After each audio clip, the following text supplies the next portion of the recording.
Hi guys, this is David Fry. I want to welcome you to the Local Seminar Profit System.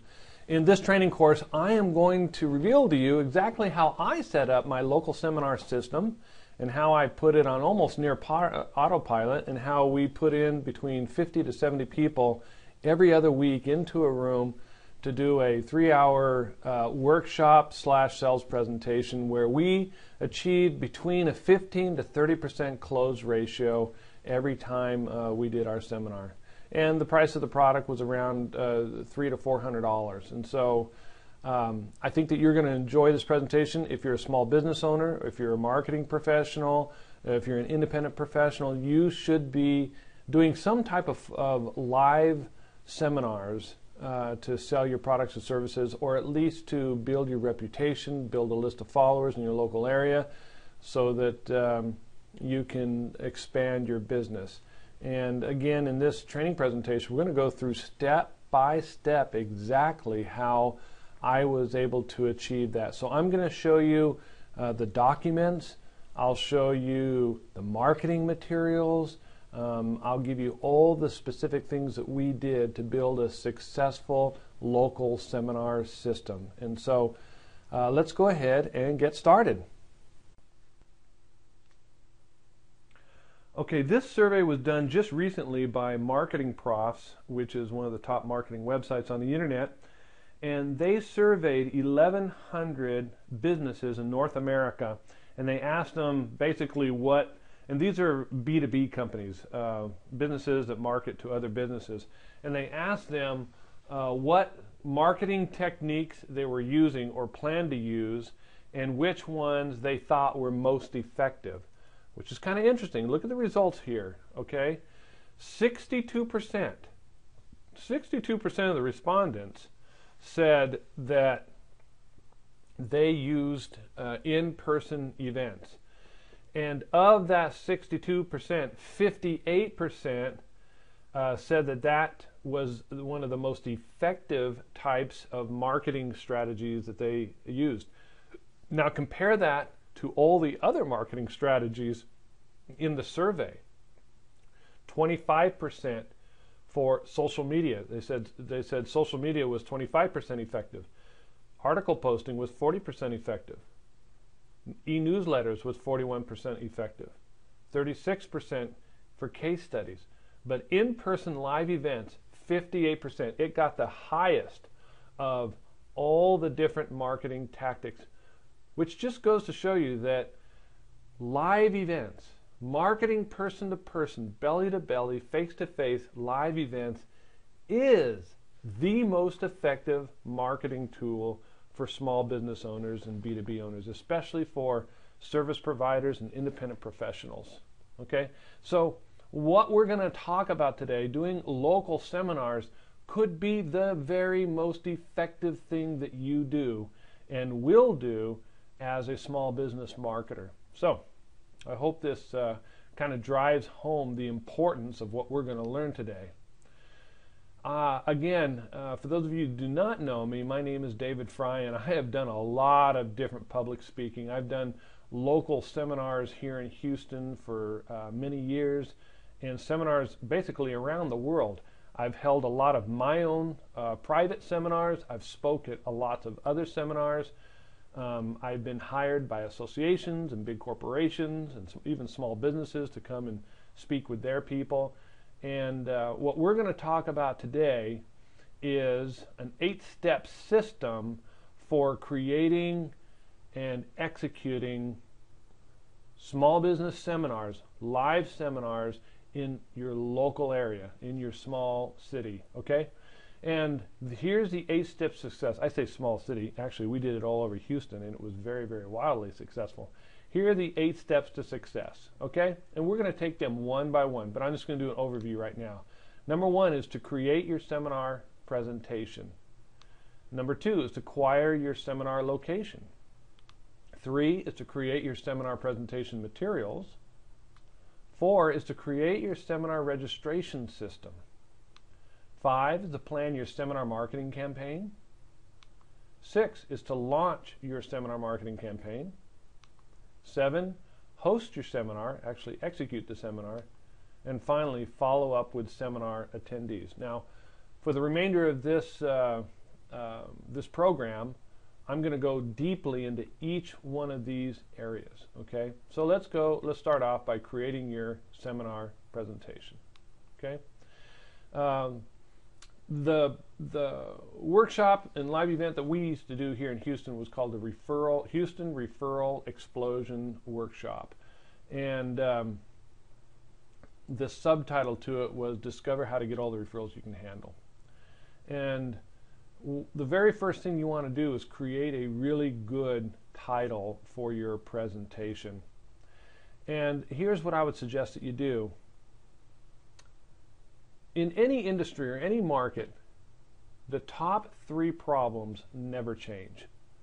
So for instance, if you were to ask realtors what their top 3 frustrations and problems were, those have been their top 3 problems for years, probably decades. The same goes for mortgage brokers or insurance agents or any independent professional. In their industry, the top 3 problems have not changed. And I suggest that the topic of your presentation should focus on one of those problems, because that's what's going to get the attention of the people. Problems get attention from people. Okay? That is what gets someone's attention. When you can solve a very bad problem that they are experiencing, that is what's going to get their attention. Most people would rather shell out money to avoid problems than the promise of gain. So here's what I did is I thought, you know, what type of presentation could I do to small business owners that would not only match their problems, but it would also match the service offering that I was selling. And in this particular workshop, I was selling send out cards. Send out cards is a greeting card and gifting system. So you go onto the internet and you create a greeting card and you send it out to people, and it does it all automatically. And I'm not talking about an e-card, I'm talking about a physical card that gets sent out. You can upload your photos and create messages and things like that and send cards out. And so that was the product that I was selling. The price point was around $400.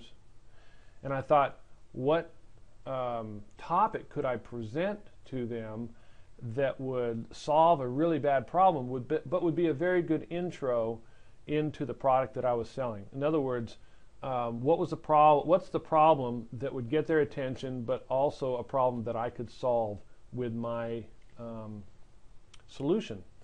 And after surveying a lot of small business owners, I found out that referral marketing was the #1 method that people use to get new customers. If you would ask any small business owner how they get most of their customers, they would tell you word of mouth. And word of mouth is a form of referral marketing.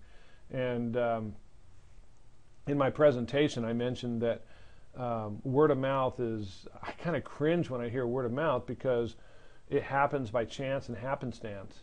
I'm a proponent of developing referral systems that generate referrals on demand in a consistent, predictable way. And so that was kind of the theme in my presentation. So I thought, you know, what kind of title could I give this presentation? Well, discover how to get all the referrals you can handle. And that's the title that I came up with. And I called it the Houston Referral Explosion Workshop. Now, I could have called it the Relationship Marketing Workshop. And I didn't call it the Relationship Marketing Workshop for one simple reason. Because I try to create a title that is outcome-based, that is results-based. And the results that I wanted them to achieve was to get more referrals. And explosion is a very active word, and so I just used Referral Explosion Workshop. But I put the name of the city in there. Okay, that's another thing too, that you kind of want to put the name of the city in there because that's what captures people's attention as well. So if they live in the city of Houston, their eyes are going to be automatically attracted to the word Houston because that's where they live. So I call it the Houston Referral Explosion Workshop, Discover How to Get All the Referrals You Can Handle. That was the seminar presentation title. And then what I did is I created what I call a mind map. There's a lot of different mind mapping software out there to help you create this, but a mind map is nothing more than an outline of what you're going to talk about. Okay? Here's an example of a mind map right here. I use a program called MindMeister, MindMeister.com, mindmeister.com. It allows you to mind map, and basically what you can do with the mind mapping software is you can create a very quick outline of what the presentation is going to be about. So the way I like to create my presentations is in a very strategy or tactic based format. So I came up with I think it was 12 tactics or strategies that people could implement to get more referrals.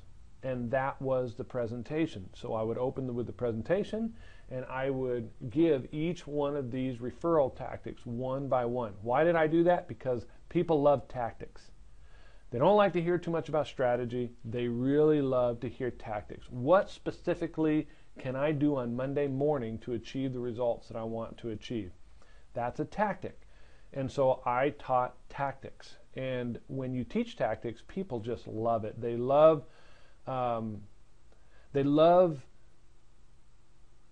getting to know and understanding and learning exactly how to implement what it is you're teaching. Okay? So I would suggest that whatever presentation you do it, in some way of a tactical format to provide solutions for the people who are coming to the presentation. So I created an outline, and then from that outline I created a PowerPoint presentation. Okay? And this is kind of what the PowerPoint presentation looked like. In the very beginning, I introed with who I was. I built credibility. I talked about what you're going to learn today, so I gave an agenda. I also talked about the piece of paper that's sitting on their desk that they need to fill out, which I'll go over later on. And then I talked to them about the importance of referrals. I didn't spend a whole lot of time on that, but I wanted to set the stage for my topic. And then I moved straight into referral tactic number one. I called it referral marketing best practice. Okay? So I gave these best practices, 1, 2, 3, 4, 5. And again, people just love them. So let's go over some ideas for creating your seminar presentation. Number one, when you do your presentation, we want to practice it on a smaller crowd first. Okay? You don't want to roll this out into a big crowd. There's going to be some adjustments and things that just aren't going to work in your presentation the first couple times around. So you want a kind of smaller crowd to be able to test them on. Find out who your audience is. So when you're standing up in front of your audience, ask them questions. So I used to ask questions. How many of you are service providers? How many of you actually deliver a service versus a product? How many of you are product focused? How many of you are retailers? So I would ask questions like that. And in asking those questions and finding out who my audience is, then it allowed me to, during the presentation, talk to some people and have them stand up and tell them, what they did, and it just gave me a really good feel for who I was talking to, and so I could tailor some of the things that I was saying to the audience. Again, focus first on problems to get attention. Okay. You want your audience to start nodding their head saying, yes, I experienced that problem. Yes, I experienced that problem. Yes, I can identify with that problem. And then what that does is it gets them ready to hear what your solution is. They're much more open-minded to your solution when they know that you understand their problems. Tell them what to do in the presentation, not exactly how to do it. Okay, so in each one of these best practices or strategies or tactics that you teach, you tell them what they need to do, but you don't tell them exactly how to do it, because that's probably what you're going to be selling. Okay, so if you're a web designer, or you're a search engine marketing consultant, or an internet marketing consultant, or something like that, or even a regular marketing consultant, you tell them that all these things that they should be doing but you don't necessarily go into nitty-gritty on how exactly to do it. Well, you want them to get to say to themselves, yes, man, I need to be doing that. Oh, I need to be doing that. Oh, I know that's important. I need to be doing that. Because in the end, when you offer your products and service, you want them to take advantage of that so that you can solve the problem for them. So tell them what to do, but not exactly how to do it. Include case studies using the PSR formula. And this is so important. When you're speaking in your workshop or seminar, you always want to give case studies of past clients or situations that you were able to resolve using the PSR formula. The PSR formula stands for this: problem, solution, results. So you talk about a problem, you talk about a solution, then you talk about results. For instance, let me give you an example. So let's say I was working with an insurance agent, and this insurance agent was really struggling for business. He was new in the area, and he went out to all the networking meetings, meeting a lot of people, but it just wasn't working for him. He even tried some direct mail to try and get some exposure, and it still was not working for him. He was 7 months into his new insurance agent practice, and he was drowning in debt, and he didn't have hardly any clients to speak of. Okay, there's the problem. Here comes the solution. One time we met in a networking meeting, him and I, and we started talking about a few of his issues, and I mentioned that I had a couple of solutions that I think would be appropriate for him. So we met for a cup of coffee just to kind of explore a little bit more about his business, and I explained to him that we had helped a lot of different insurance agents before, and there was 3 very specific strategies that we could implement in his business that I think would make a big difference in the amount of clients that he was getting. So that's the solution. Today, it's been about 6 months since we've implemented those solutions. He has found 25 new clients, and he did that within the first 3 months after we implemented some solutions into his business. And even 3 months later after that, now he's doubled his practice. And that is a typical result of the people that we work with. Okay, notice that's the PSR formula. We talk about the problem, we talked about what the solution was, and we talk about what the results have been. Okay, and those are the types of things you want to talk about in your presentation. That's what will get your crowd salivating for your products and services. Try and use one idea per slide and use lots of graphics. If you noticed on the slides that I showed you before, there was a lot of graphics on it and one idea per slide. Now this slide that we're looking at right now is kind of violating that because I'm going line by line and giving you different ideas. If I had taken really a long time to create this presentation, each one of these would have its own graphic. So for like practice on a smaller crowd might have a graphic of a smaller crowd versus a larger crowd. Find out who your audience is might have a graphic of me asking questions in front of the crowd. But you get the idea. Try and keep one idea per slide. Include brief exercises to engage your audience. Now, one of the things that I did that was very, very effective in this referral workshop and really had a huge difference on my close rate was at the very beginning, I started asking them what was the value of one referral. And in the morning, I would hand out a little piece of paper that had a formula on it for determining what the lifetime value of one extra referral was. And we would all go through this exercise together, and they would write down numbers, and eventually we would come to a number of what the value of one extra referral would be in their business. And so I said, look down at that number. For some people it was, $1,000. A lot of people it was for $5,000. Some people said even $100,000. I said, what if today I was able to show you a few tactics that would enable you to double that number? In other words, if you're getting 5 referrals a month, with these tactics I'm going to show you today, you'll get 10 referrals a month. And it will double that number that you're looking at right now. How many of you would be interested in doubling that number that we just determined? And of course, everyone raised their hand, and that's what really set the stage. And when I went for the close, I brought them back to that number. I said, now, how many of you want to achieve this? With the things that I taught you today, do you think you could double the amount of referrals that you're currently receiving? And they all said, of course, yes. Okay, that's the monetary value of what we're talking about today. Would you be willing to spend $400 with me today to get that number? And it was a no-brainer. You know, that's why we closed 30% of the room. But that all came from a brief exercise that I did during the presentation. So try and include brief little exercises that you can do to engage your audience. And finally, close with results-based irresistible offer. And what I mean by that is you want to kind of tell stories.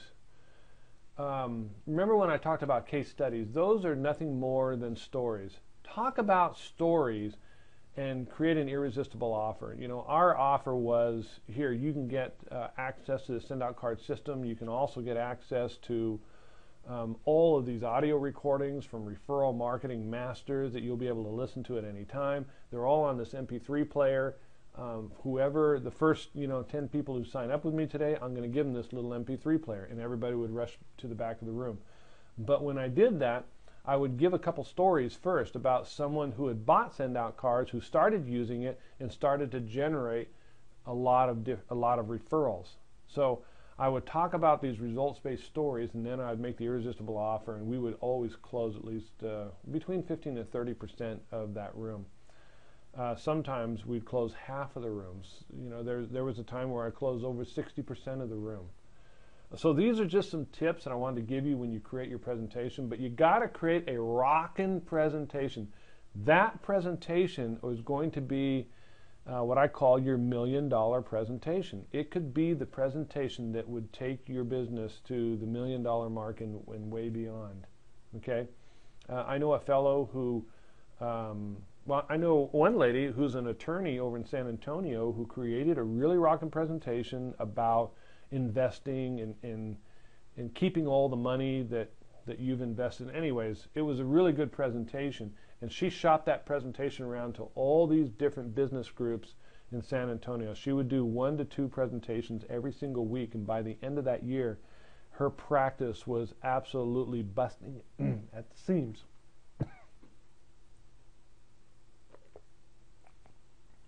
So,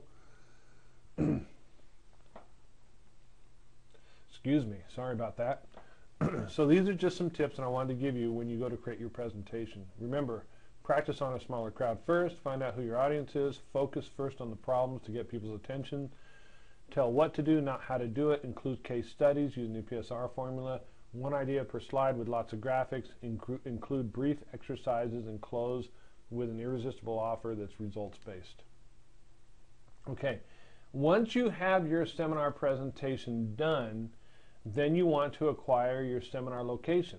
You know, where are you going to do your seminar? And I'm going to give you a big secret, okay? Because I attribute this one secret to a lot of the success that we had with our local seminar system. And that is, we had it at the Small Business Development Center. And you can see me giving a presentation to a packed room at the Small Business Development Center. I don't know if you can see the pulpit right at the right-hand side of me, but it says Houston Small Business Development Center. Okay. Now, why would I have it at Small Business Development Center? It cost me about $400 to rent that room for a 3-hour time period. Why did I do that? Because in all my marketing materials, I was able to use the logo of the Small Business Development Center and the name of the Small Business Development Center. So it appeared as though the government was actually sponsoring my workshop. And it was very effective. I was able to use their logo, which is, breeded trust with my potential attendees. And I just can't underscore how much this helped us to fill that room. When we told them that it was being held at the Small Business Development Center, because the Small Business Development Center holds a lot of its own workshops and seminars there, and they usually are free. And they're quote unquote safe. In other words, they're safe from the sales pitch. Well, when I did my presentations there, it was in a safe area, and I believe it increased attendance dramatically. So try and find a small business development center in your area. And I had it at this location every other week. Every other week, the same location. Now that's going to play into another factor, but I think it's important that you have it at the same location at a consistent time, so that people who are referring other people know to say, hey, just go down to the Small Business Development Center. They have it there every other week, and go through the workshop. Okay, so that was a big factor in our success. We had it at the Small Business Development Center, and you might find them on campuses. A lot of them are on college campuses. Ours is, right in downtown Houston. Okay. Create your seminar presentation. Well, back to the seminar location, I don't think you should do it in a hotel.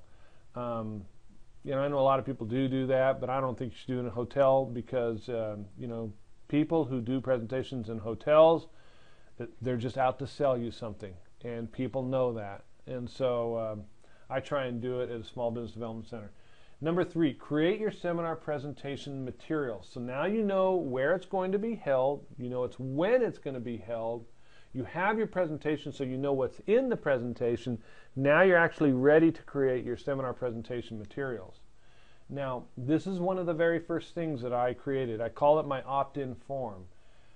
Your number one goal is to try and get permission from these people to capture their contact information. And why is it important to capture their contact information? Well, because you can't market to somebody that you cannot contact. So I always got permission from them to put them on my mailing list. And I send out an email newsletter every single week, and I think you should too. At a very minimum, you should send out an email newsletter every single week. And so I captured information. And this is exactly the opt-in form that I used. Notice that I used a big bribe. I have 3 bribes right on this page. The first bribe said, yes, I would like to receive the free referral marketing email newsletter containing unusual tips and tactics that will dramatically increase my referrals. I understand that this free gift is $68 value. Please send it to my email address. So the very first thing is, hey, I'm going to send you my email newsletter. Now the second thing was a download link to a special audio program titled How to Get All the Referrals You Can Handle. What did I do? I just recorded a portion of my presentation into an audio program. And I showed a CD there, but I didn't give them a CD. What I gave them is the electronic download to the audio program that they could listen to at any point. That was the second bribe. Now the third bribe you're going to laugh at, but it's pretty cool. This is 101 unique referral gift ideas. This was an ebook that was being given away by one of my competitors. And I emailed him and asked him, hey, can I give your ebook away to people who attend my seminar? And what's he going to say? Absolutely. Go right ahead. So that was my third bribe. That ebook was not even mine. I did not create it. 101 unique referral gift ideas. That was from another person whose name is Daryl Logulo. And so that was my third bribe. And this is exactly the form that I would hand out. And I would have it there on their desk. Okay? And so one of the very first things that I would do in my presentation, I would say, I'd like you guys to fill this out because I'd like to stay in touch with you. So if you'd like to receive my marketing newsletter, my audio program, How to Get All Referrals You Can Handle, and the ebook, 101 Unique Referral Gift Ideas, and I built some value into each one of them. I talked a little bit about each one of these things to build value in it. Just fill out that form. If you fill out that form and you pass it into the center aisle, I'll get that. And I did that at the very beginning. I didn't wait till the end. I didn't say fill it out and just leave it at the table and we'll pick it up. Right at the very beginning, I said fill it out and pass it in. Now that is critical. You will get 3, 4, 5 times more response if you tell them to fill it out and pass it in right now. because they see their neighbor filling it in, and they feel like a doofus if they're not filling it in, and they see their neighbor passing it to the aisle, and they feel like a doofus if they're not passing it to the aisle. So it gets everybody participating in this, and we just pick them up and we move on. Okay, so that is how we got almost everybody in that room to give us their mailing information and permission to stay in touch with them. Create your presentation notes handout. So now that you have your presentation in PowerPoint, you can just create a notes handout, and I had that printed out. Okay, so this is kind of what it looked like, and I had that sitting on the desk so that they could take notes as we moved along. All right, there was quite a few slides that I actually left out of that outline just to save paper. And so I would take some of the key PowerPoint slides and put it in that handout because, you know, quite frankly, a lot of them took notes, but they didn't want to take notes on every single thing that I had to say. So I kind of abbreviated it for them so that it was down to about 5 pages, and now they had a place where they could write stuff down. So that's the second thing I did. And then you want to create your referral ticket. And I'll talk a little bit more about this in a moment, but this referral ticket is key. This is how I created a local seminar system that filled itself after about the 4th one we did. It started to fill itself. And it was all based off of this referral ticket. Okay, so let me tell you how it works. Let's start all the way on the left-hand side where it says unique ID code and there's a group of people. What you want to do is assign a unique ID code to each person that registers for the event. Okay? And then you want to create this referral ticket. I call it a VIP guest pass to the next workshop. All right? And as you can see, it says free admission, admit 1, live 3-hour workshop, discover, unique, and blah, blah, blah, blah, blah. And I'll show you the back of this thing in a moment. And it gave the URL, HoustonReferralWorkshop.com. It gave the URL where people could sign up. All right? And then on the right-hand side of it, it said all the dates and times for the referral workshop. Now, the cool thing about this is I had this made in a graphic, and I sent it over to I believe it was overnightprints.com, and they created a postcard out of it. This is nothing more than a postcard. This card is nothing more than a postcard. And so I had a bunch of those printed out. And at the end of towards the end of the workshop, I would say, hey, you know, this is a referral workshop. I would be amiss if I didn't ask you for referrals. Now, here's a really cool way to do it. And I'm going to compensate you for helping me to get more people to come to this referral workshop. And I gave everybody a little envelope with, I think the first time I did it was 10 of them in there, but maybe went down to 5 tickets. All right? So everyone got an envelope with 5 of these referral tickets in there. I had them take out the tickets, and I explained to them that if to put their ID code on the back of the card, and then when they gave these tickets out to people and they came, and if they purchased, I would give them a certain percentage of the sale.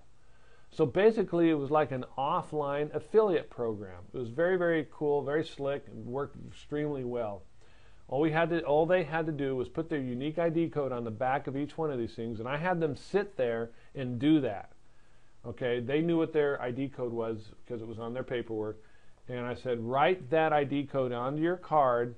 Here's 5 cards. I'd like you to invite 5 people to the next workshop. And by the way, if they sign up with my product, I'm going to give you X amount of dollars as a way of saying thank you for referring this workshop. All right?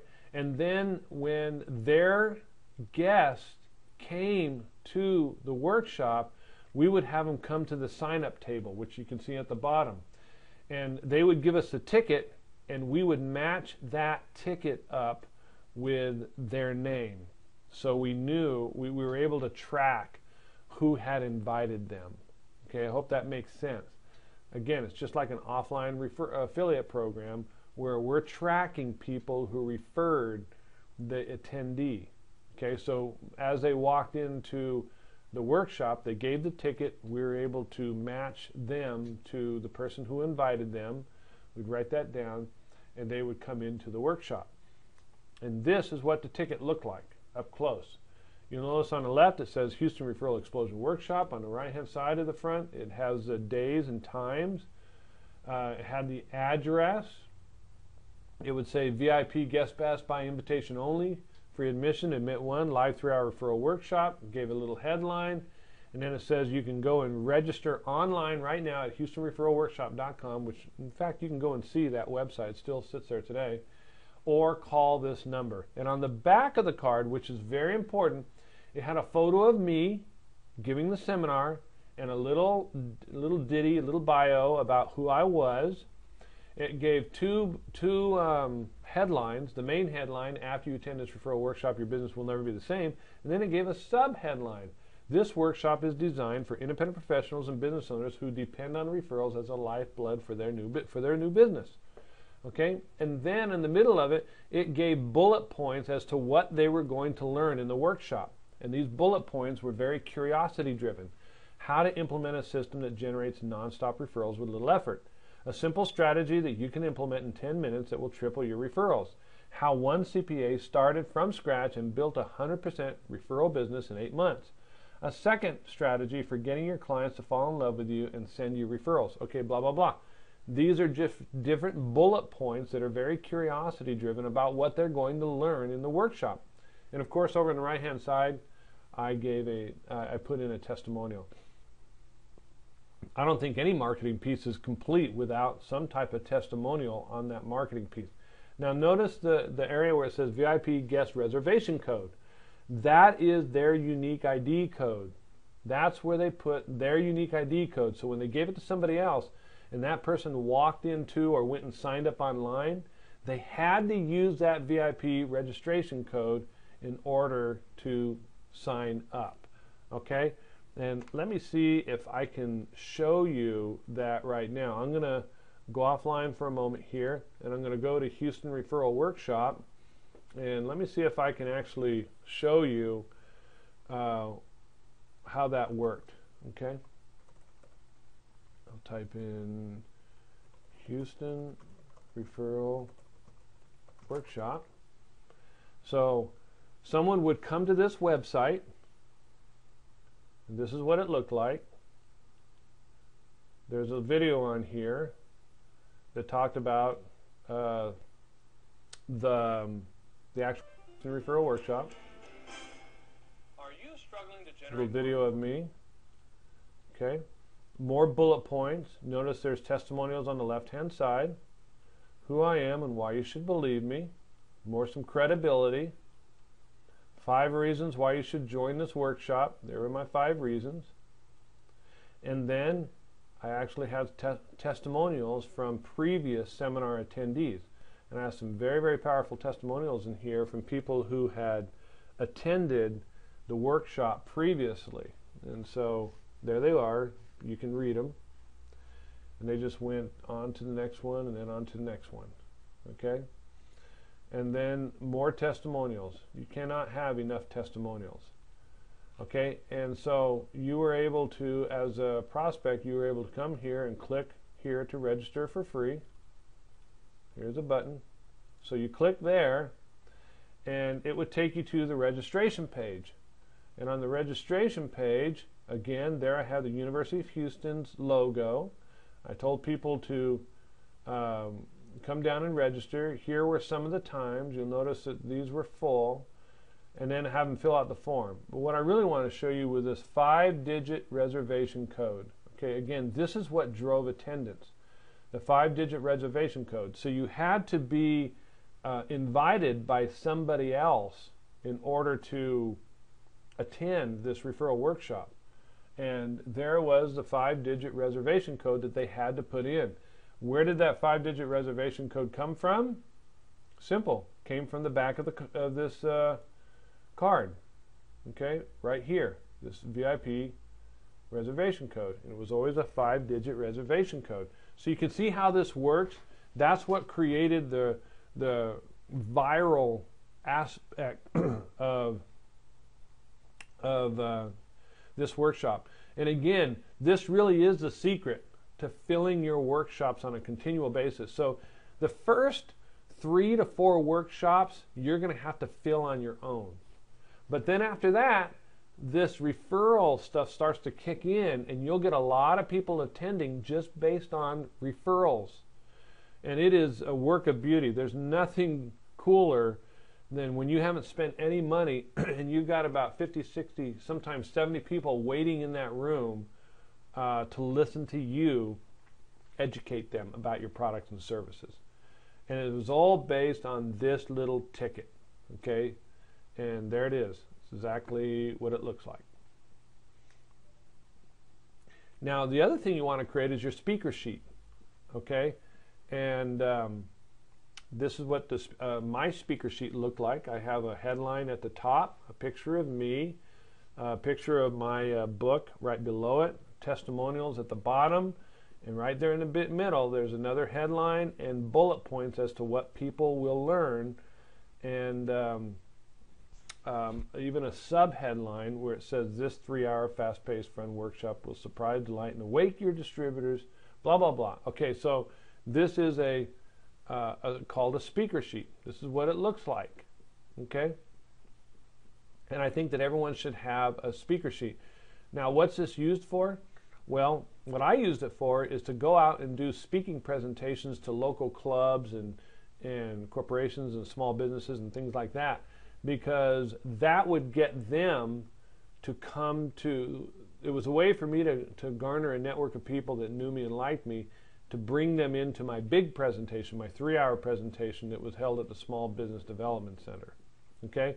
This is also something that I would save in a PDF, and I would send out to meeting organizers so that they could get to know who I was and what they would learn at this workshop. Okay? So you want something that you can give to association presidents, like the head of, and perhaps the head of clubs and organizations like Toastmasters, Kiwanis,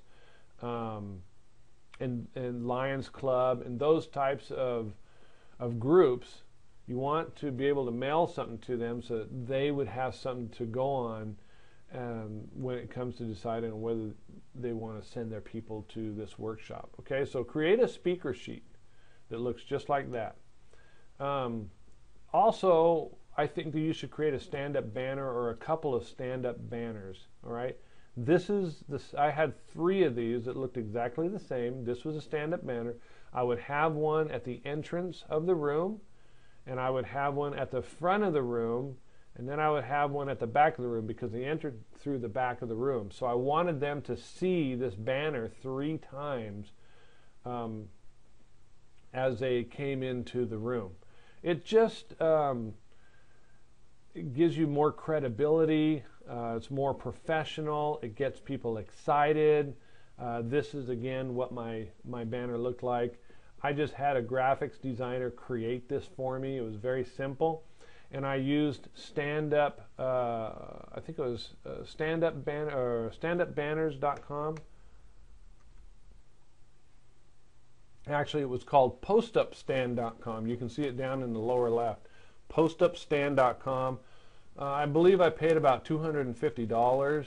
I sent them the graphics, and they created it for me. It's a little bit more expensive if you want them to create the graphics for you, which they can do, but it's called postupstand.com. I highly recommend them. They did a really good job for me. But create some banners. Okay, those are the materials that you need. Let me just go back through them one more time. Banners, a speaker sheet, these referral ticket. Now notice other thing, there's 4 dates on this referral ticket. You'll notice it was June 11th, June 28th. So I made one, and this was held every other week. So every 2 months I would have a new ticket made with new dates and times on them. Okay? And You'd make the presentation notes handout to give to them, the attendees. And number one, this opt-in form. This opt-in form was very important because it allowed me to get people's names. Now, when I went and spoke at clubs and groups or associations in those places, I would always take my opt-in form and I would hand that out to people and get them to fill that out, because, you know, again, what I wanted to do is create a network of people that know me and that trust me. So if they've heard me speak live, they know and trust who I am. And so I always took these with me when I went to go out and speak at these little group meetings, and then I would follow up with them and get them into my big meeting, which was held every other week. Okay, that was one of the ways that I got some people into the big meetings.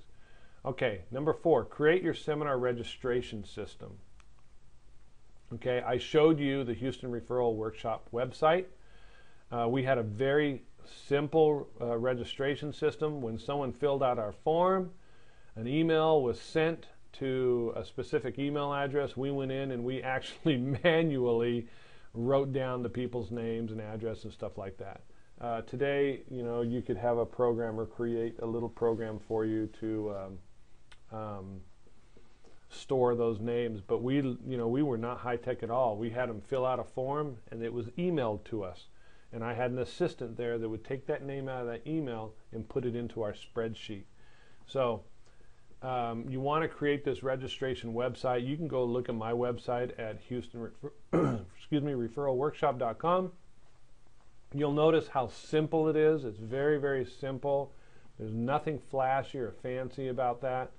If you want to get a website created, you can go to places like vworker.com and you can put out a bid for someone to create your website. You can go to elance.com and have a freelancer create your website. Guru.com is another freelancer website where they can create your website for you. That's where I got mine done. I think a guy at Rent-A-Coder was able to do it for me. It was very, very simple, but it was a very simple website. You'll see all the different elements of a really good registration website when you go to HoustonReferralWorkshop.com. Okay, cost me a few $100s. If you want to get a little bit more sophisticated, you can use Eventbrite.com. Eventbrite is an actual meeting registration system. I don't use it because I would prefer them to go to my website and just see me, not anything else, just me. But for those of you who want to go just really simple, you can use Eventbrite. I think they charge you, a couple bucks per person that register, and it's all automated for you. You can do all kinds of things with this. You can send emails out of it. You can see who has registered. If someone backs out, you can easily take them off the list, and it's very automated. So Eventbrite is another solution for that, but that's what you want to create. Okay, so now you've created your presentation. You figure out where your location was. You developed your presentation materials, and you created your website and registration system. Now you're going to plan your seminar marketing campaign. And this is a biggie. This is the biggest thing, because if you cannot put butts in seats, then all this is for naught. So this is very, very important. So of all the things I'm going to talk about today, this is something that you should really pay attention to, because we did a pretty good job of this, and it's not that hard to do, but you just need to follow a few steps. Okay? So first thing you want to do is go out and get contact information for different types of people. Get contact information for leaders of local networking groups. So there's a lot of local networking groups in your city. There's BNI, and that stands for Business Networking International. There's, like in Houston, all I did was I went to Google and typed in Houston Networking Group, and I came up with all these different networking groups. There's an In Houston networking group. There's a Houston Networking News, and that gave me a lot of different networking groups when I went there. The Houston Business Network, that gave me a lot of other groups that met. The Dover Club was a breakfast club.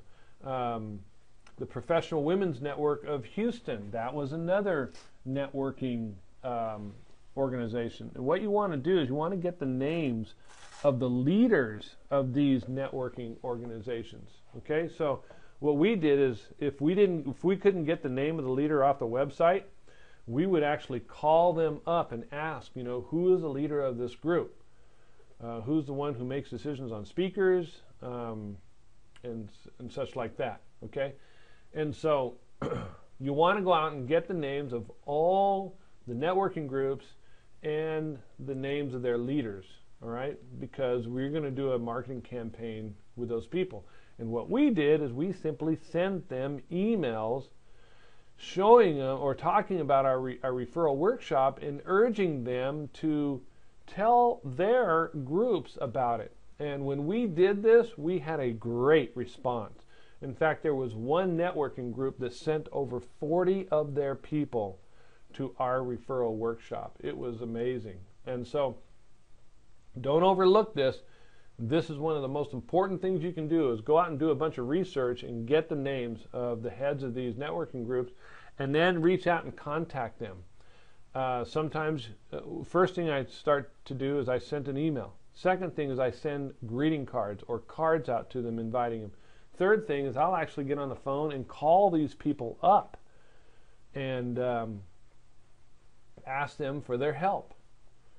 Okay, these people know a lot of other people. And don't forget meetup.com. Go on to meetup.com and you're going to find a bunch of different meetup groups out there that are very active in the business area. You'll find out who the leader of that group is. You can send them an email. You can become a member of their groups and then approach the head of that group to let everybody know about your workshop and seminar. And this worked very, very well. In fact, we started our own meetup group, all right? But actually it was a workshop, okay? And now this person that you see here, she started doing these workshops after I stopped doing mine. And she called them the Houston Area Referral Marketing Workshops, which is exactly what I had called my workshops. We started a meetup group, and I would get at least 5 to 10 people a week coming to my workshops that were from meetup.com. So start your own meetup.com group. It costs about $10 a month. And you'll start getting people to come to these. See, in this group, 299 members. So, and they're rated very high. They had 4.5 stars. So start your own meetup.com group and get people to come. Now, the other thing with meetup.com is you can join a bunch of other groups and contact the head of that group and let them know about your referral workshop that's taking place and ask him if he would help you out by inviting his group to your workshop. Okay? That's another way. All right, the second thing is you want to get contact information for local professionals with audiences.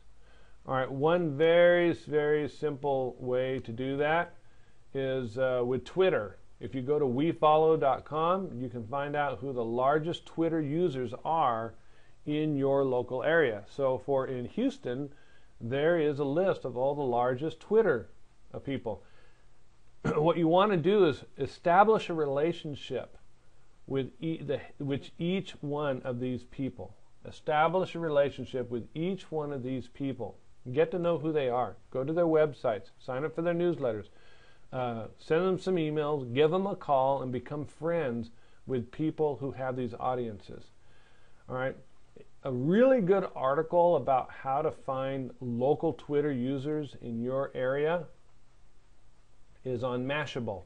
If you go to mashable.com/2009/06/08/Twitter-local-2, you will come to this article, 9 ways to find Twitter users in your town. Go and read that article and start to find out who these people are because A, they are probably pretty well known in that town. B, they have a big audience. C, they're business people. Usually they're business people. And they could be very open to helping you out. All right? Now, another thing that I did is I just go find other influential people. So notice at the bottom where it says Business Coach Houston, I went and got a list of all the business coaches or all the marketing coaches in Houston. And I know that each one of those people have email lists, and so they were good people to get to know. And I befriended them, and they would send people to my workshop. Bookkeepers in Houston. I didn't put accountants because it's hard to get the attention of an accountant, but bookkeepers is pretty simple. And bookkeepers know a lot of business owners. And so I got to know them. I just went to Google and typed that in and made a list of all the bookkeepers in Houston. There's probably a lot easier ways to do that. You can go to infousa.com. You'll see there's a lot of information there. You can find out who the CEO of that company is in your local area and get that mailing list. All right. So one of the other strategies I would do is I would go to InfoUSA and I would find let's say the niche for mortgage companies. I would find who the CEO of all the mortgage companies are in that city, and I would start to invite them to my workshop and get them there. All right, very simple to do.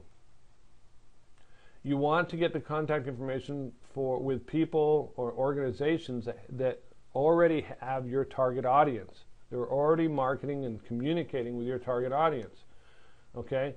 So, for instance, all right, look at all the different associations just in the city of Houston that I was able to come up with very quickly. So you have the Houston, let's see, the Houston Area Realtors, that's HAR.com.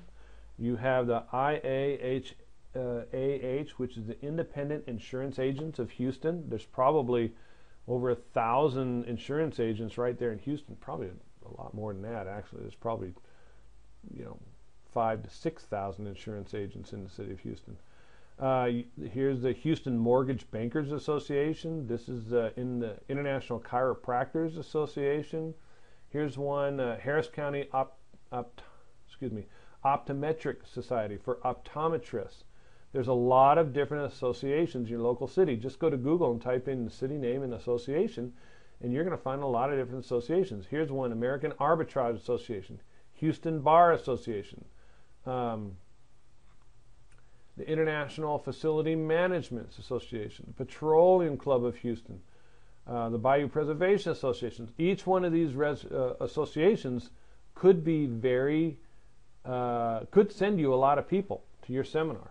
So what I did is I went and got the name of the leaders of each one of these associations, and I started to befriend them, and I started to invite them to the workshop.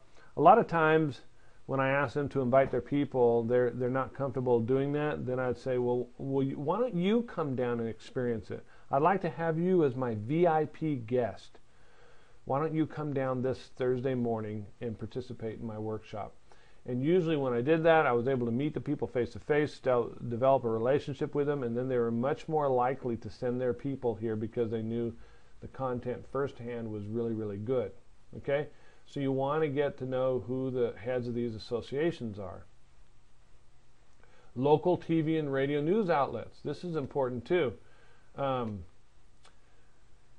In Houston, you have these business journals. Now, I know for a fact, like in the Houston Business Journal, you can submit your seminar or workshop for free, and they will advertise it in there for free under seminars and workshops. They're always looking for good content to put inside their business journal. And so you can get a lot of free exposure just by going to one of these business journals. But there's a lot of other magazines and newspapers that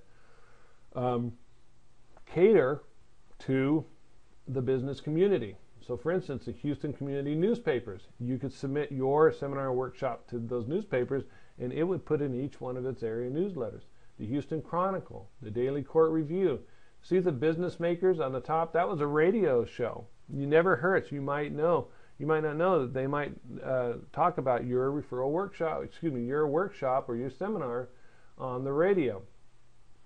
At the very least, you can find out how much it costs to actually advertise on the radio. At the bottom, here's a bunch of magazines that are just for Houston. Again, these magazines are desperately looking for good content, And sometimes they will list a lot of the seminars that are happening in the local area for free. And so you can get a lot of free advertising from these publications and outlets. Local bulk emailers and direct mailers, all right? Did you know that you can go and buy a list of business owners in the city of Houston and send them emails? You can do that. There are companies out there that will help you. I just went to Google and I typed in Houston email marketing, and here's all these companies that'll help me. Spot On is a company that will do bulk email marketing for me, and they'll help me buy a list. DMARS.com has a list of African American business owners in the city of Houston. W3 Trends will help you select a list. These are all just in my own Houston area. You will have marketing companies in your local area that could help you out. And again, you can go to infousa.com or like listguy.com to find lists of business professionals in your local city that you can email to. All right? So don't underestimate the importance of email marketing and getting people to come to your event. One of the coolest things is that your registration website is online. And so when you send them an email, your registration website is really only one click away. And so it's very easy for them to come to your website to come and check it out. All right, and I also did a mailer. Okay, and here's the actual mailer that I mailed out for my workshop. I used a company called advisorsmarketing.us, and they did all the graphics work for me, and they created this entire mailer, and they sent it out for me. And I can't remember what the price was. It was something like 40 cents for the whole thing to send out, to create and send out, something like that. It's been a little while, but I give you this so that you can see what I've done. All right, you'll notice here in the bottom left area, right over here where I have my mouse, this was the actual front of the mailer, and this thing folded down. So the back part of the mailer were all these testimonials. Okay, so I had a little lady there that said something like, read all these testimonials. And these were comments from former attendees, and these were all the testimonials. You cannot have enough testimonials from people who have attended your seminar. You just can't, okay? So these were all his testimonials, and then inside this mailer, this is what it looked like. So when you opened it up, it said the secret to getting more business referrals in Houston. Remember how I said how important it is to use the name of the city? And then I said the Houston Referral Explosion Workshop reveals how to stop begging for referrals and start generating a constant stream of new clients using proven referral systems that work. And this is just some copy. These are bullet points of what people are going to learn in the program. You'll notice that I underlined some things because you want to make this skimmable. So a lot of people skim. So they'll read the headline and then they'll skim some of these bullet points here. Here's a lady that says, here's what you'll learn at the Referral Explosion Workshop. And then here is the leader of the workshop, your workshop presenter, Dave Fry. Here's a little bit about my bio, and this is what builds credibility. And I put a little photo. And that photo is so important. People want to see who the presenter is, okay? And then here are the dates and times. And again, the location, University of Houston Small Business Development Center. Can't tell you how important that was. All right, a lot of people would come just because it was being held at the University of Houston Small Business Development Center. And then at the bottom, register online at Houston Referral Workshop. Notice I put a reservation code in there, okay? That was my reservation code, M6108. That was my personal reservation code. So I could track all the people that I brought to the workshop, okay? Reservations are required, but it was a free admission. I'll talk a little bit more about free and paid towards the end of this program, but this is exactly what I sent out to people, all right? And we sent it to about 5,000 people in the local area, and from those 5,000 people, we probably got about, I want to say 35 people to attend, which was very good. And it was well worth it. We made our money back on that through their referrals, and so I was happy about that. Again, if you've got money to spare on this, then you can do a mailer like I did, but it's not necessary. You'll find that if you get the contact information from all these people that are in charge of these associations and these clubs and things like the networking groups, and you let them know about your workshop and how it's going to benefit their members, there's a lot of them that will help you out. They'll send people to it. They'll announce it within their group.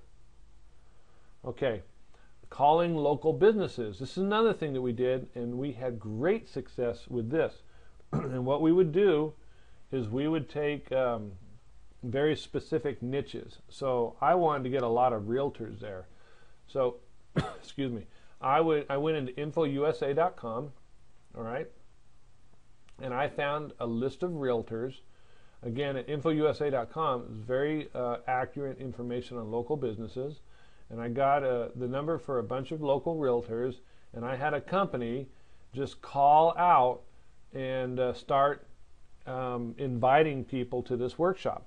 And what they really did is they sent them to the HoustonReferralWorkshop.com website so that they could see all about it.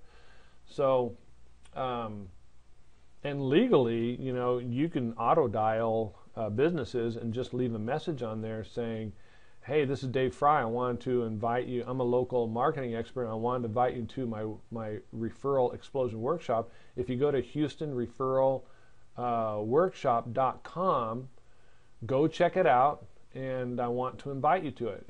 We're having our workshop next week. You can do that, but I had a company literally call people up, and it worked extremely well. I mean, I think out of every 10 people that we called, we had about 1 to 2 people say that they would come. And, these people could call hundreds of people during the day. So it was good. There's a company here in Houston called virtualappoint.com. It's not the company I use, but these guys are pretty good. You might want to go to their website and just check it out, virtualappoint.com. Tell them what you want to do. They might be able to help you. Again, these cost you money, but there's a lot of low-cost things that you can do, or even no cost. And in fact, our very first workshop we had, we did not do the things that cost us money. We just contacted heads of networking groups and associations, and we had about, I want to say about 40 people in our first workshop, so it was very successful. Okay. Online local advertising. Now, if you're any type of tech savvy, you can use pay-per-clicks to advertise your local workshop. Facebook and Google AdWords are really, really good for doing this. Okay, on a Facebook ad campaign, you can put a photo of you standing in front of the room, or a photo of a woman. That always gets people's attention. The people who are experts in Facebook ads, they'll tell you always put a woman in your photo, because that captures people's attention. And advertise your local workshop. The cool thing about Facebook is you can really drill down demographically and geographically very, very easy.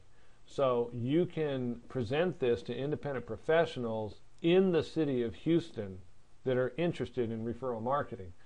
I mean, that's how granular you can get with Facebook. Now with Google, you can just do it geographically. So you'll notice that little, look on the right where it says Houston divorce, flat rates from $4.99. Notice a little word that says Houston, Texas. They're advertising only on people or website searchers that come from the city of Houston. That's why it's theirs. So your ad only gets showed to people that are in Houston. So this is really a good low-cost way to advertise your seminar and workshop to people in your local area using Facebook ads campaigns and also Google advertising. Okay? Now, if you can combine a lot of those different strategies, you're going to fill your workshops. And you only need to fill your first, maybe 4 to 6 workshops, because if you're doing that viral ticket system that I talked to you about, I taught you, you're going to have people inviting other people, and it's going to start filling up itself. All right, so that's very, very exciting. I mean, we had, again, between 50, sometimes 60, 70 people in that room, and most of them were invited after about the 4th or 5th week. Most of them were invited by other people who had attended. All right, so that's pretty cool. Now, one last word about marketing your seminar. I'm gonna tell you this. This is $1 million tip. You've got to have a follow-up email newsletter. All right, you just got to have a follow-up email newsletter. Why?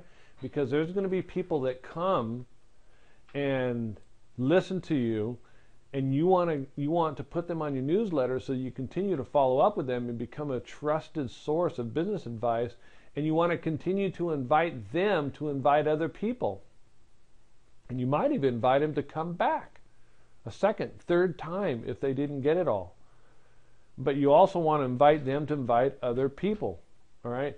And the easiest and the lowest cost way to do that is through an email newsletter system. And so I just cannot underscore the importance of having your own email newsletter system that goes out to all the people that you are communicating with for this seminar and workshop system.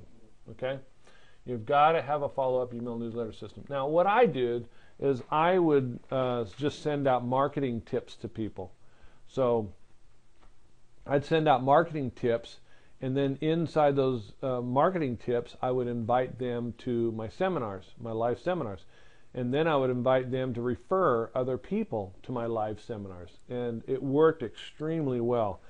You know, after your 5th seminar, and let's say you've had 50 people in every seminar, that is 50, 100, 150, 200, 250 people. That's 250 people that are on your email list that know you, that like you, they've seen you, they trust you, they're reading your emails, and those are the people you can communicate with. Those are the people that are going to invite 1 or 2 people, and now you're going to start getting 20, 30, 40, 50 people in that room that are invited by other people. Okay, I hope that makes sense to you. It's very, very important. Now, the 6th step is to launch your seminar marketing campaign, and that's pretty simple. All the stuff that we talked about, now you got to go out and launch it. Okay? Do this about 2 weeks before the event. One of the biggest mistakes I see is people advertising their event like 3 months out. I'm telling you, you invite someone 3 months out, they're not even going to remember what your name is when it comes time for the seminar to roll out. So I do this 2 weeks before the event, and I start marketing that. And I market right up to a couple of days before the event. And so when you launch your campaign, you want to email, you want to call, and you want to send your physical invitations to all your contacts, ask them to invite their groups, submit your seminar announcements to all the media, send press releases to your local TV and radio stations, do all those things that we talked about in the previous steps. But this is the step where you actually launch that, okay? And you want to do that 2 weeks before the event. Now, here's something extremely important. You got to call your registrants the day before to secure their commitment to attend. So you got to say to them, hey, you know, this is Dave Fry. You signed up to attend the Referral Explosion Workshop. Are you planning to attend tomorrow morning? And a lot of them will say, oh man, I totally forgot about that. Yes, I am planning to attend. Some will say, man, something came up and I can't go. And then I'll let them know that I was holding a place for them. And while I'm on the phone, now this is something that really increased our attendance because we had a lot of no-shows because it was a free seminar, but we would find that out with these telephone calls. And if they couldn't make it that week, we would set up an appointment. We would reconfirm an appointment for them to come to a seminar, one of our seminars, on a different date. Okay, you guys get that? So let's say that you call up the day before to John Smith. John Smith says, oh man, I'm sorry I forgot that. I had something come up and I can't make it tomorrow. All right, John, you're still interested in attending our workshop, aren't you? Yes. Okay, we have one scheduled for the 26th of November and December 7th. Which one would you like to sign up for? And you get them to sign up for that next one right there on that phone call. So you kill two birds with that one phone call. This was key for us because we would have 2 or 3 of our workshops already full 2 or 3 weeks down the line. And it was because of the spillover effect. Some people just forgot and scheduled something else, but we would always call them the day before. And that call the day before would increase our attendance by about 30% to 40%. I'm telling you, calling the day before is a must. And if you can't do it, get a company to do it. Get Virtual Appoint to do it. So get somebody to call up your registrants the day before to secure their commitment to attend your event. That's very, very important. Okay, step number 7 is to host your seminar.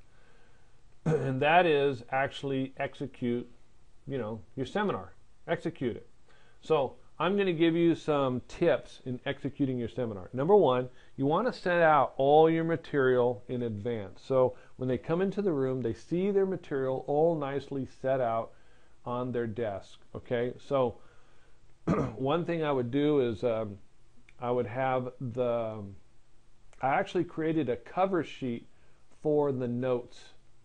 So when they looked at it, it was a color cover sheet on the notes, and I would staple them together. So it was about 6 pages. One page was a cover sheet, and it had a graphic.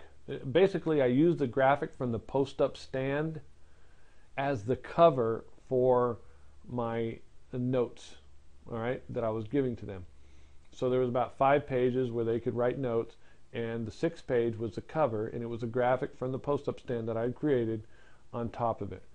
All right, the other thing that I would give to them is that little exercise form. Remember I said that we handed out this how to calculate the value of one referral form. I would have that on top of their stuff. And the last but not least thing, I would have the opt-in form. I'd have the opt-in form, excuse me, sitting right there. So they had the notes outlined, they had the opt-in form, and they had that little thing that they would fill out for the value of one referral. So set out all the materials in advance. Get there 1 hour early. 1 hour early. 2, put up your banners. And again, I put a banner right at the front of the door. So when they walked in, they automatically saw the banner and go, oh, yep, that's what I'm going to. And then when they walked in past the registration table, they would see a banner. And then I had a banner at the front of the room, so when I was giving my presentation, they could see my banner. Other times I've actually had 4 banners where they see banners on both sides of the front of the room. So put up your banners. Number 3, have upbeat music playing. This is very important. Okay, so I went and downloaded some very upbeat music. Things like, We Will Rock You, and music like, oh boy, just some upbeat music that I would have playing when they came into the room. And what this does is it really raises the energy level of the people in that room. I mean, they were ready and they were raring to go when we started that seminar. And they would get the music would get them all pumped up. So you want to have really fast, upbeat, positive music playing. And you want it, not loud, but you want it kind of loud. Okay, so when they walked in the room, they felt like something was happening in that room. Something cool was going on. All right, so that's important. Number 4, create a registration sheet and have people sign in. Okay, this is where you're going to actually track the people that come in with that ticket. Now, do they need to come in with a ticket? Not necessarily, because they went onto the website to register. But we tell them to bring the ticket anyways because it makes it feel like it's valuable. They're getting in and there's some value to this thing. So what we would do is we would get our registrations for the seminar and we would print them out. And then when people came in, we would click off whether they attended or not. Because you want to know when people are attending your workshops, so that you know who didn't show up.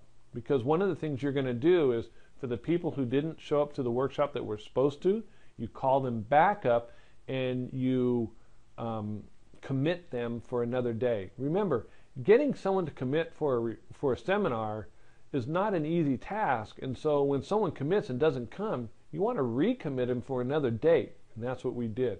So we kept a registration sheet at the back of the room, and we had name tags for everybody, so they would pick up their name tags and they'd get checked in. All right. Again, what this did is it showed that there was value that was going to be given. All right. It wasn't this willy-nilly thing. It was a very organized seminar. Number 5, again, I said this, have name tags for people to wear. It's just a professional thing to do. And there's a lot of networking that goes on before you start your seminar. Okay. Welcome people as they enter. Get to know your audience. This is so important. How many speakers just go into a corner and they don't say anything to anybody before the presentation begins? Man, that is a mistake. One of the things you want to do is get to know who everybody is in that room as much as you possibly can, because during the presentation you're going to call on those people for some reason. I worked my rooms like crazy. I would try and remember people's names and what their jobs were, and so I would say, oh, you know, Nancy, you're a real estate agent, right? Yeah, well, the way this would work for a real estate agent is this. Or, hey, Nancy, why don't you stand up? I know you're a real estate agent, but why don't you stand up and why don't you tell everybody else what you do and what kind of benefit you provide for people. So I tried to do that a lot during the presentation. I always have some muffins and some fruit and some drinks out. There's nothing worse than just having a bunch of sweets there. A lot of people don't want to eat sweets. They want to eat healthy food. So I made sure I had some fruit and some drinks there. I didn't go overboard. You know, I spent maybe $20, $30 on refreshments, but not a lot. But I like to have this stuff in the room. So these are just some suggestions for you. Set your material out in advance, put your banners up, have upbeat music playing, create your registration sheet and have people sign in, have name tags for people to welcome people as they enter, get to know them while you have time, have some muffins and some fruit drinks with them. Have someone else introduce you to build your credibility. Okay, don't just start the seminar you yourself. You want to build credibility. You want to get these people to think that you are the guru sitting on the mountain and they have come to you to get your information. If you really want them to pay attention to what you're saying, you have to build up your credibility in front of them. Okay? And one very, very important way to do that is to have someone else introduce you and build your credibility. So I would always have my assistant come and she would get up and say, hey, thank you everybody for coming, blah, blah, blah.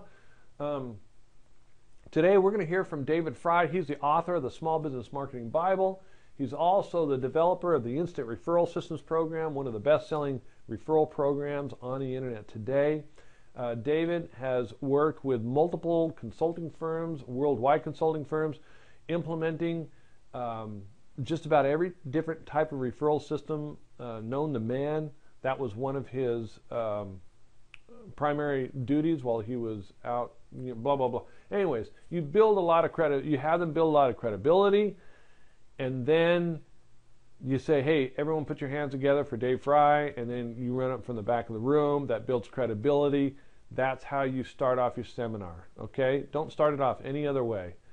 Number 9, don't have bathroom breaks. Okay, if it's a 3-hour seminar, don't have bathroom breaks. You're going to lose people during your seminar if you have bathroom breaks. Just invite them to excuse themselves if they have to go to the bathroom. Hey, if you got to go to the bathroom, no problem. You got to make a phone call, no problem. Just get up and go on out. But we're not going to have bathroom breaks during this 3-hour period. Okay? Some people will disagree with me on this, but what this does is it keeps their train of thought. It keeps them focused on what you're saying. You might have them stand up during the presentation. I always had people stand up a couple of times during my presentation just to kind of shake their legs a little bit, but I never had people leave. I never had bathroom breaks. Number 10, start off with a bang. Right. How you start your presentation will set the tone for the entire rest of the presentation. So I always started off with some startling statistics or some success stories or some things that really got people listening. And that is an important tip for your presentation. Start it off with a bang to get people's attention. Get contact information from attendees. All right, as I mentioned this, I have this opt-in form. One of the very first things that I do is I say, for those of you who would like to get these 3 items, be on my newsletter, get these 2 ebooks, go ahead and fill out the form, pass it to the center. I'll take them up. I'm not going to sell this information. I'm not going to rent anybody. It's just for for staying in touch with you. Okay, I want a relationship with you. Number 12, advertise people's businesses during the presentation. So again, as I mentioned, I'll have people stand up and I'll let them give their elevator speech. Everybody wants an opportunity to advertise to other people.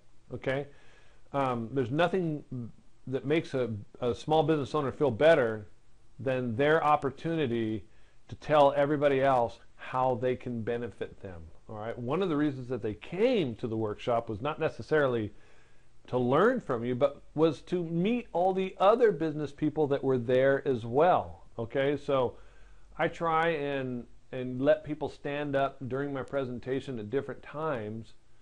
And so I'll say, hey Nancy, stand up and let everybody know what you do. And then I'll say, well, Nancy, you're a real estate agent, so this is how this strategy would work for you.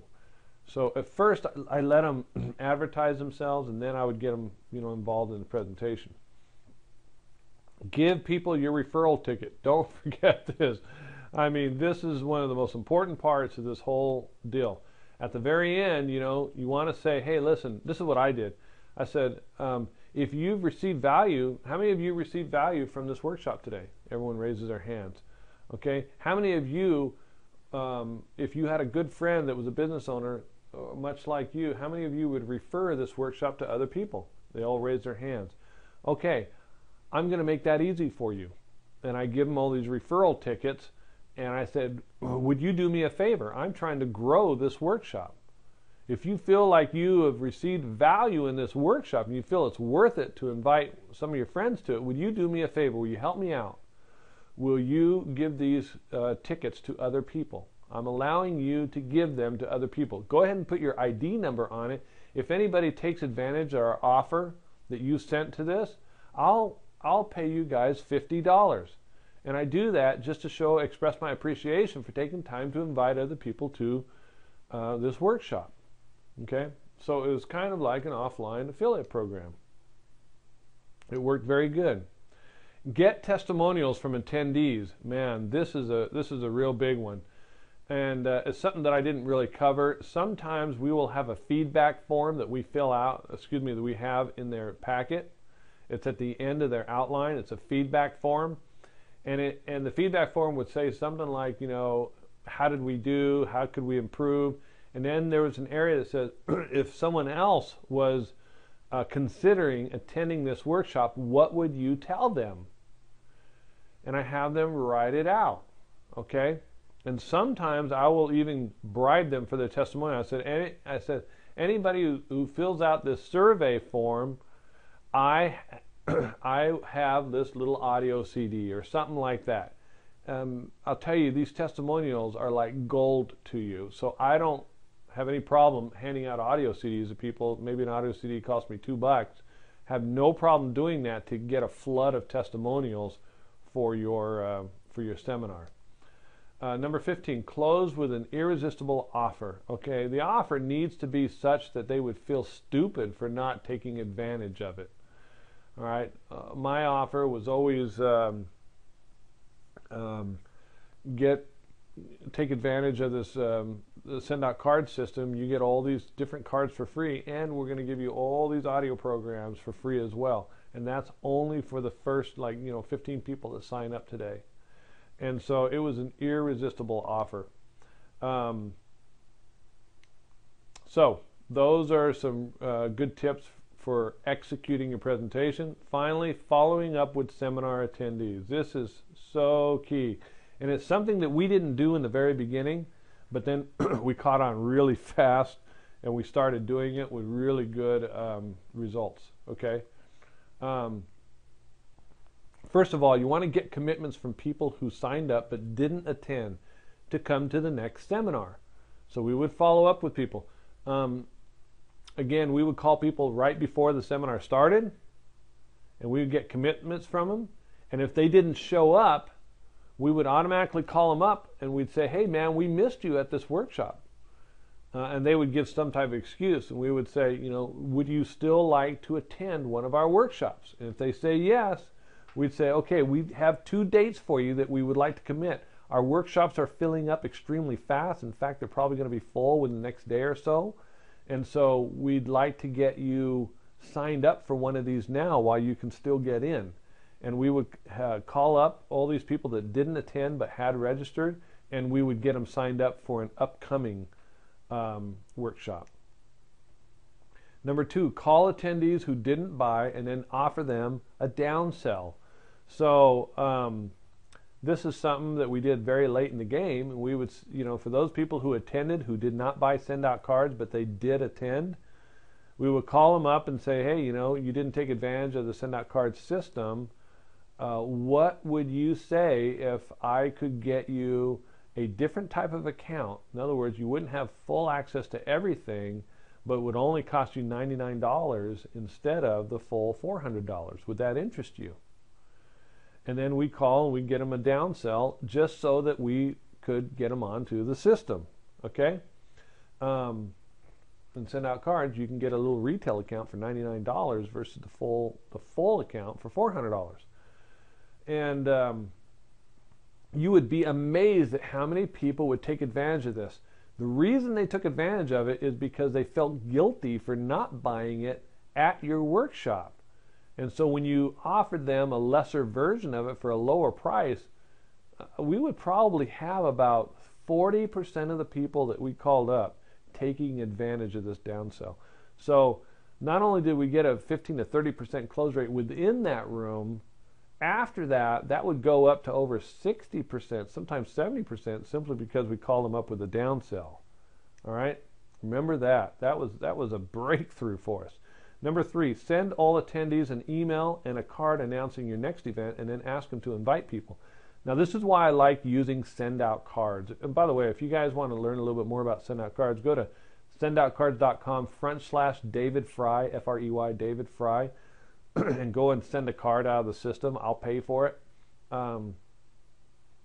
But we would send emails and we would send cards announcing our next event to everybody that had attended our seminar, whether they've attended or not. Everybody that attended, whether they purchased or not, they've already attended, we would send out invitations. We wanted them to A, come back, B, remind them that there was a seminar coming up that they could invite their friends to using the referral ticket that we gave them. So we would always send out emails and card announcements, and this really boosted our attendance. Can you see all the different ways that we're boosting attendance? And this is why we had between 60 to 80 people, 60, 70, sometimes 50 to 60 people in each one of these things every other week. Okay, finally, I'm going to give you some tips from the trenches. I'm going to give you some tips that I learned through the School of Hard Knocks and giving you seminars. This is going to be, million-dollar tips, some things you just wouldn't learn unless you've actually done it yourself, little things that we implemented that really worked well. Number 1, do a trial run with a few people before you do the real thing, all right? There's nothing worse than getting in front of a bunch of people and having a presentation that's either too long or too short or just doesn't flow well, just doesn't jive. Get a few people in front of you and do some dry runs before you do the real thing, and you'll find that you'll be able to improve your presentation quite a bit just by giving it a few trial runs. Number 2, show up early and test your audio and visual equipment. Okay, that is, oh my gosh, I can't tell you how many times I had problems in the past with my audio visual equipment, and I wish that I had gotten there a lot earlier because we were messing with it right up to the last moment.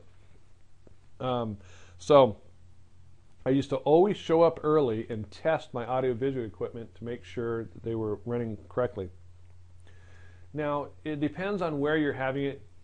If you're having it at the Small Business Development Center, they usually have audio-visual equipment, and that comes as part of the room. And if they don't, if you like doing it in a hotel room, stuff like that, try not to rent their audio-visual equipment, because that's where they're going to get their money. They will charge you a lot of money. In many cases, it's almost cheaper, it's almost cheaper to buy a projector and use that 2 times than it is to rent 1 time. Like, I've been stuck with having to rent a projector for sometimes $400 to $500 in a place, when you can actually buy a really good projector for $800 to $900. So try not to rent. Buy your audio-visual equipment, buy your screen, see if you can bring that in. If you do it at the Small Business Development Center, they usually have that equipment included in the price, and that'll work out for you. Okay, number 3, bring a backup of your presentation on a portable memory stick. Boy, I can only tell you that there was twice that I can remember where for some reason it just wasn't working off of my PC and I didn't have a backup. And boy, that was not a good thing. Now, luckily it wasn't when I was doing my local seminars. It was when I was out speaking at associations in different cities and things. So I eventually started putting a backup of my presentation on a little portable memory stick, and I would also put the fonts in my presentation on the portable memory stick. So if the computer that I was using, if I had to use another computer, I could just download those fonts and they would be available. There's nothing worse than bringing your presentation, using some really funky fonts in your presentation, and them not being on the computer you're using, and then when you bring up the presentation, it's all screwed up, and you're just going, oh my heavens, how do I fix that? Well, there's no way to fix it unless you have those fonts. So I put the fonts and the presentation on a memory stick. I remember one time I used Go to My PC. That little thing I paid $15 a month for, and allowed me to log in to a computer remotely, and it saved my hide. I was able to download a copy of my presentation from Vegas one time, and it saved me. I was able to download it and had a new and fresh version of it that I could use on my PC. So anyways, bring a backup of your presentation on a portable memory stick. You might have to use it. If you've got speakers, in other words, if you're having a multi-speaker event and it's not just you, set written expectations and meet personally with them. All right. So if you've never heard them speak, you've never seen them speak, there's nothing worse than surprises during your seminar. You bring a guy to speak and all he does is, do a 60-minute commercial for his products or services, or he's a crappy speaker and he's doing all kinds of weird stuff. You don't want that. You want to meet with that person. You want to have seen them speak somewhere, and you want some written expectations. This is what I expect. Hey, 55 minutes of your presentation is going to be content. You can talk about your stuff in the last 5 minutes, but 55 minutes of your presentation needs to be content. Things like that. So if you've got speakers, also if you're doing, if they're doing back of the room sales and you're doing a 50-50 split, or a 30-40, a 30-70 split or something like that, you need to write that down so that they know who's going to take the order. Is it that person's assistant, or are you going to take the orders for them? Whose merchant account are you going to use? Things like that need to be written down so that there's no surprises during your presentation. Number 5, track attendance with data from your registration system. You need to know who came to that presentation, so you know who to call up, either to upsell or downsell them on something else, or the people that didn't attend but had registered, so you can commit them to a future seminar that you're putting on. Okay? So you've got to track attendance with data from your registration system. So what you want to do is print out all the, I have manually put them in spreadsheets, and we print out the spreadsheet and we have them there at the door. When people walk in, we do a check mark, If they're just a walk-in and they didn't register, we write down all their information, okay, so that they're properly registered and their attendance is tracked and their invitation code is tracked, okay?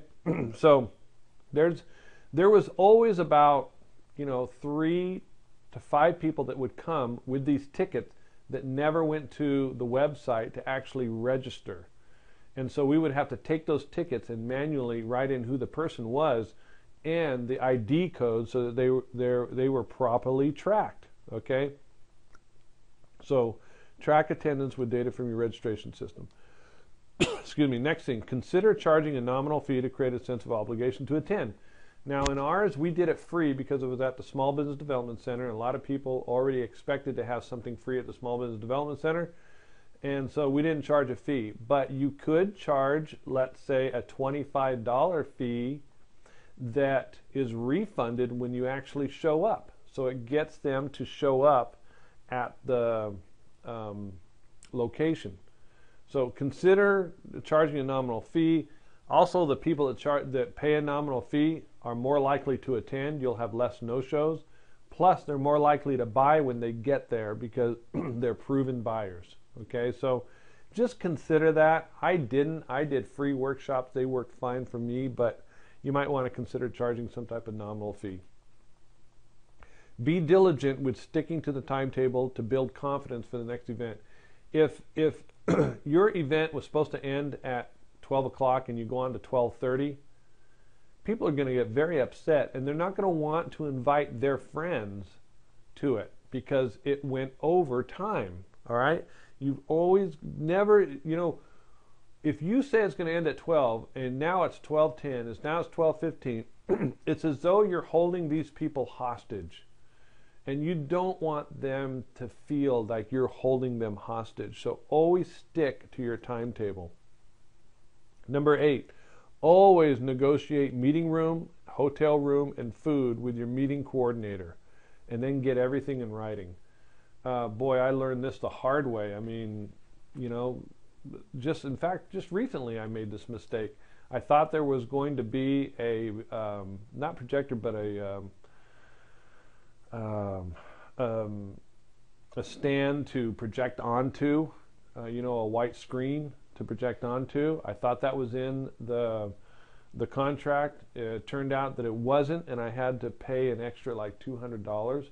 Another time, I got banged about the internet. Oh my gosh, guys, if at all possible, don't do anything from the internet. If at all possible, don't access the internet unless it's totally included in your bill. All right. If you go to a hotel, a lot of hotels are going to charge you hundreds, if not over $1,000 for that internet connection. And so if you're expecting to get on the internet and you're just expecting there's going to be Wi-Fi in that room, or you're going to have a cable coming up to it that they're not going to charge, you are sorely mistaken.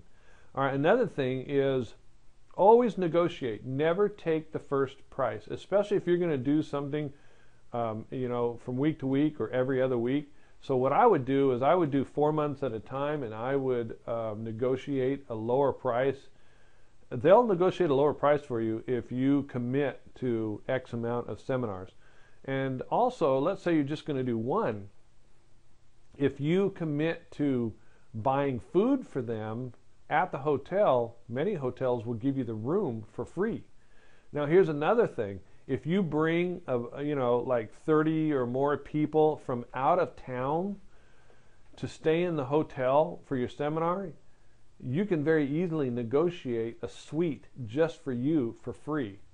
So in other words, you say, hey, if I can get 30 people to sign up and stay here at this hotel, will you give me my room for free, my suite for free? Will you give me a presidential suite for free? I've done that many times, and the hotel gave me this presidential suite. And the night before the seminar, I would always have a select group of individuals who come up to my suite, and we'd hold a party up there, and it would make them feel like they were someone very, very special. So always negotiate the meeting room, the hotel room, and the food with the meeting coordinator. Okay, and then get everything in writing so that you know what's included and what's not included. Get testimonials with a bribed feedback survey form. All right. As I mentioned, I often bribe people to fill out my survey form. So I'll say, hey, I've got an audio CD in the back. I'll allow you to have this audio CD, or I've got this special report. This is why this special report is so important and beneficial to you. I know that your time is important. If you fill out the survey form, I will give you the special report at the back of the room, or I'll give you the CD at the back of the room. And those survey forms were always in the form of testimonials, all right? And I would tell them, listen, I don't want you to just put one line. I want you to write a paragraph where it says if you were talking to someone and they were considering coming to the seminar, what would you say to them? Write a paragraph for me. Tell them in depth what you liked about this seminar so that it will help them to make a better decision. And I'll bribe them with a special report or a CD or something like that. Number 10, considering getting sponsors to offset costs. This is something that I didn't do till later on because I just was not experienced at doing this. But do you know that there's a lot of companies that will pay you just to be at your event, just to have a booth out in the hallway at your event? I was at an event just recently, Carrie Wilkerson put it on, and she allowed the speakers to put booths out in front. And so Joel Comm had his booth, and then there were some other people there that paid to have their booth there. Other service providers. And that offset the cost for the room. In fact, you can actually pay for the entire room just from the sponsors that you get to that have a table there at your seminar, okay? So, and then also during the seminar, like if it's a 1-day or a 2-day seminar, if it's a long one, that, by the way, that's not in the scope of what I'm talking about today, but if you do, you can drive people to the back of the room to get them to go to your vendors. So consider getting sponsors to offset the costs. Use checklists. Guys and gals, make sure you create a checklist. Use checklists. Have a marketing checklist. Have a room setup checklist. Have a content checklist. Have follow-up checklists. Everything you do should have a checklist. And then work off those checklists. You know, before any airplane takes off the ground, they have to go through a checklist internally with the pilots and with ground control. And that's why there's, you know, planes fly so safely. It's safer to get into a plane than it is into a car because they use checklists. Use checklists in everything you're doing, all right? If you have a specific procedure for, you know, contacting your different marketing partners, make checklists out of them. Specifically for rooms, have a checklist on how you set up that room. For follow-up, make sure you have a checklist on how you follow up with people. And make sure you're doing these things. If not, things are going to fall through the cracks. I'll just tell you, things will fall through the cracks. Important things will fall through the cracks if you don't have checklists. Number 12, don't overlook partnerships, okay? So let's say you want to do this seminar, but you don't want to pay for it all yourself. Why not partner up with some people? So for instance, I have a friend who owns a web design firm. That person got a hold of the owner of an SEO firm, and then they got a hold of an email marketing firm, and these guys decided to do a internet marketing for local businesses seminar. But they did it together, so they all invited their guests to come. These are not competing companies, they're complementary companies. They're companies that provide products and services that are complementary to each other. So someone who is going to hire the web design firm is probably going to need some SEO. And people who, you know, get SEO probably going to need some email marketing services. Okay, so don't overlook partnerships. Why not try and get a partnership going with someone else that will do these with you? Okay, now I never got partnerships because I didn't really need them. I was able to put, you know, all the people that I wanted in that room. It wasn't necessary for me. But again, don't overlook partnerships. They can put a lot of people in a room. Number 13, don't underestimate the title of your seminar. Now, we've gone through this before, but the title of your seminar can make or break on whether a person comes to this thing. You need to have a very strong title that will attract people to want to come to your seminar. I always found just putting a how-to at the beginning, like how to get all the referrals you can handle, automatically doubles the attractiveness of that presentation. So in almost all my presentations, I always start off with the word how to. It's just plain and simple. Okay? So don't underestimate the title of your seminar. What I usually do is I will write 30 different titles before I ever select one to be the title for my seminar. That's right. I will go through 30 of them. I'll write 30 headlines before I decide on one of them. Number 14, always focus on the right market. Okay? Figure out who would be the absolute best person for to become a customer for your product or service, and only go after those people. So we always had a lot of realtors in the room because realtors live and die by referrals. They live and die by referrals. And so we knew that realtors had a predisposition, a very big predisposition to buy send out cards.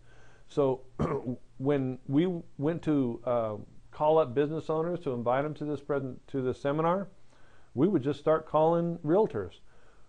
When we sent out our invitations, we sent them to all realtors. Okay, the success of your marketing efforts hinge in a big way on who you're marketing to.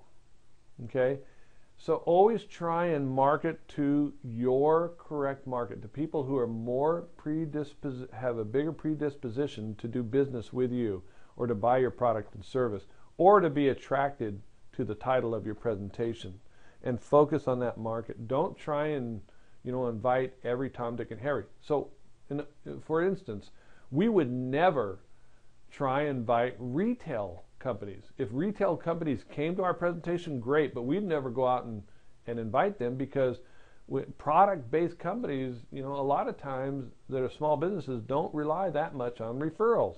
Service-based businesses, even if they did rely on referrals, service-based businesses relied even more on referrals. So we tried to pick our very best target market and focus on them.